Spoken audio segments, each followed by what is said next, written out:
Қазіргі ата-аналар миллионер балаларды тәрбиелеп жатыр. Дәл осы тұжырыммен мен толықтай келісемін. Қазір қоғамда өкінішке орай GPT дамып кетті, Google дамып кетті, YouTube дамып кетті. Ертең біздің балаларымыз тупой болып қалатын болды деген сияқты ұғым көп тарап жүр. Бірақ менің ойым өзгеше. Неге? Себебі біздің бала күнімізде, біз кішкентай болған сәттерде бізге оқы, жұмыс істе, мемлекеттік жұмысқа тұр деген сияқты ойларды өте көп айтатын ата-аналарымыз.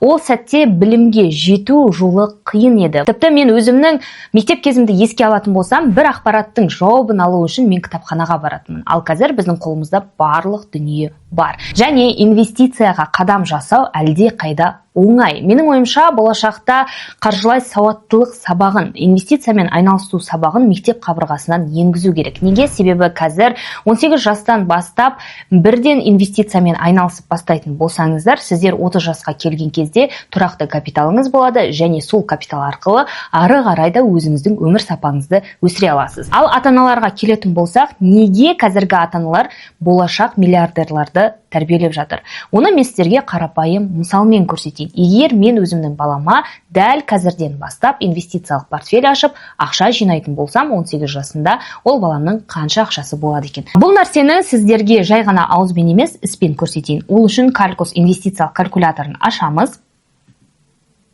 Осы жерде қараңыздар, стартовый капитал. Мысалы, инвестициямен айналысу үшін көп адамдардың ойында сенің қалтаңда көп ақша болу керек деген стереотип бар. Бірақ та инвестицияны тіпті $100 да бастауға болады. Мысалы, сіздің стартовый капиталыңыз $100, срок инвестирования. Мысалы, менің балам қазір 5 жаста, оның 18-ге толуына дейін әлі менің 13 жыл уақытым бар.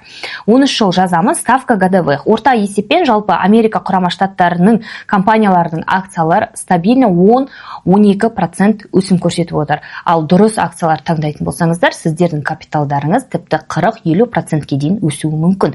Дәл осындай өсім беретін компаниялардың акцияларын білгіңіз келетін болса, видеоның астында телеграмға сілтеме тұр. Сол телеграмға мен дайын PDF форматта акциялардың тізімін беріп қойдым. Сол жерге кіріп қараңыз. Енді қараңыздар, сіздер тапқан табыстарыңызды қайтадан реинвестиция, яғни тапқан табысыңызды қайтадан сол жерге салып отыратын болсаңыз, және ай сайын бар жоғы $100 салып отыратын болсаңыздар, сіздерде соңында өзіңіз салған ақша $15,600 құрайды, үстінен көретін таза пайдаңыз шамамен $22,000 ақшаны құрайды. Итого менің баламның 18 жасқа толған кезде $37,000 таза капитал ақшасы болады.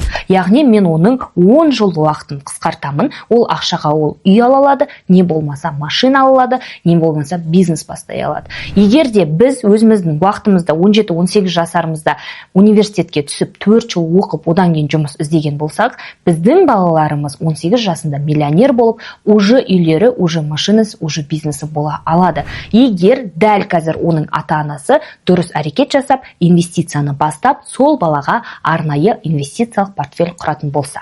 Сіздермен болған мен, Дана, инвестиция саласы бойынша эксперт маман. Егер видео ұнаса, маған лайк қоюды, менің инстаграмыма тіркелуді, телеграмыма тіркелуді ұмытпаңыз.